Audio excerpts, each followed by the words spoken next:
तो निश्चित रूप से ऐसे विश्वविद्यालयों का विनाश कर दिया गया, ये स्पंदन समाप्त कर दिया गया। आज हम लोग उस भारत की भूमि पर जन्म ले रहे हैं, जन्म लिए हुए हैं, और पढ़ाई का सुखद संयोग तो मिला ही, भारत की भूमि पर, देव की भूमि पर जन्म लेने का सुखद संयोग तो मिला ही, लेकिन वो लावण्य नहीं मिला। खोज जारी है।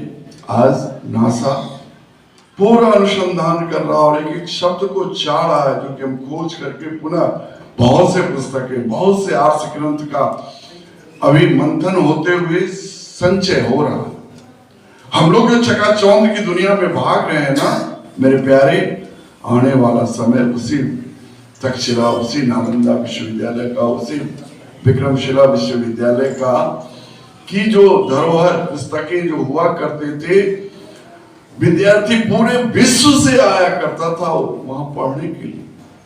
आज हम लोग कहीं और जा रहे हैं। कहने का तात्पर्य यह है, जो कहीं न कहीं हमें अवलंबन लेना होगा। गुरुकुल की परंपराओं को तो धराशायी कर दिया गया, ठीक है, आज कॉन्वेंट चल पड़े, आज प्राइवेट विद्यालयों का मान्यता मिल गया, लेकिन हमारे जितने आज महान पुरुष हैं सभी उसी भारतीय सभ्यता और संस्कृति की बात को लेकर के, जो थोड़ा बहुत भी बचा हुआ गुरुकुल परंपरा था, उसी से पढ़ करके लोगों ने अपने जीवन को संवारा, और संवारा ही नहीं, विश्व का आज भी धरोहर बना हुआ है, जिसका कि जीता जागता उदाहरण स्वामी विवेकानंद जैसे हस्ती, रामकृष्ण परमहंस देव जैसे हस्ती, सुभाष चंद्र बोस जैसे हस्ती हम सबों को जीवन को उत्कृष्ट करने के लिए काफी है, काफी है। आप चिंतन करना गूगल पर भी, ठीक है, पुस्तक में पढ़ने में नहीं मन लगता हो, और उससे अच्छा पुस्तक से पढ़ाई, अच्छी पढ़ाई नहीं हो सकती।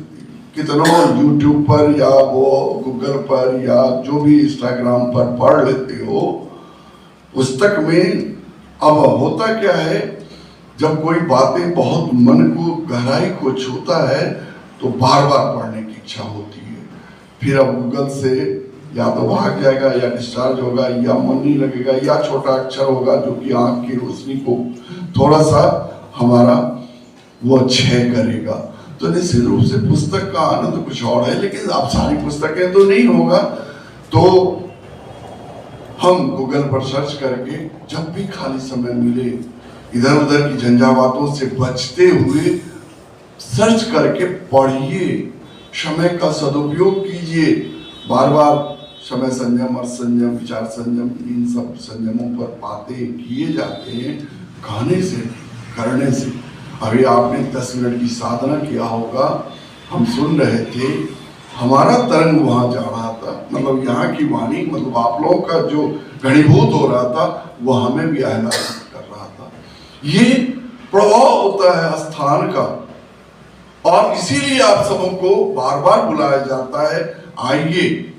यह कोई जगह किसी तरह के दिग्भ्रमण करने की बातें नहीं है, व्यक्ति परिष्कार की बात की जा रही है। आप व्यक्तित्व के धनी कैसे बने, कौन सा विधा आपको और सरल सुगम बना करके आपके ऊंचाई को पहुंचा दे। आप निश्चित रूप से आज कोई घर परिवार में रह रहे हैं, कोई हॉस्टल में रह रहे हैं, कोई छात्रावास, सरकारी छात्रावास में रह रहे होंगे, माँ पिता के साथ रह रहे होंगे, लेकिन जो अभी हमने विश्वविद्यालय की बात की है, वहाँ गुरुकुल में लोग रह करके, यानी उस विश्वविद्यालय के अंदर में सारी व्यवस्थाएं अपने करना होता था, पानी लाना होता था, वो कुआं खोदा जाता था छात्रों के द्वारा, जो विदेश से भी पढ़ने के लिए आते थे, सब उसमें सहयोग करते थे। और सोच लीजिए कितना कष्ट साध्य रहा होगा उस समय की पढ़ाई।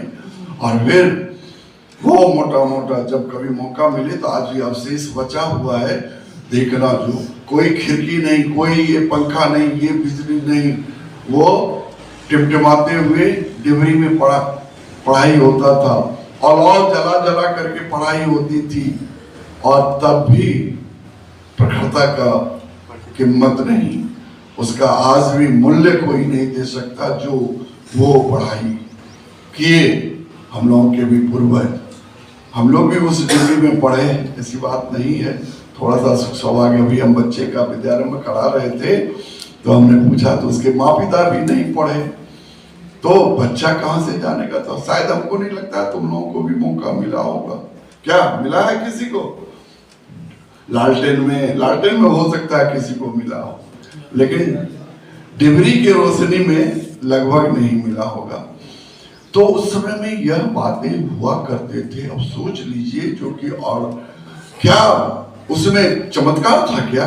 नहीं, सारी ऊर्जा को समेट करके, किसी न घर का चिंता, न किसी तरह का चकाचौंध, न ये 26 जनवरी का मेला, न सिंहेश्वर का वो मेला तंग नहीं किया करता था। उसी चार दीवारी के अंदर में, उसी घोंसला में, वो मोटी मोटी दीवार और उसके बीच में, और इतना आनंद आता था जिसने उसमें पढ़ा।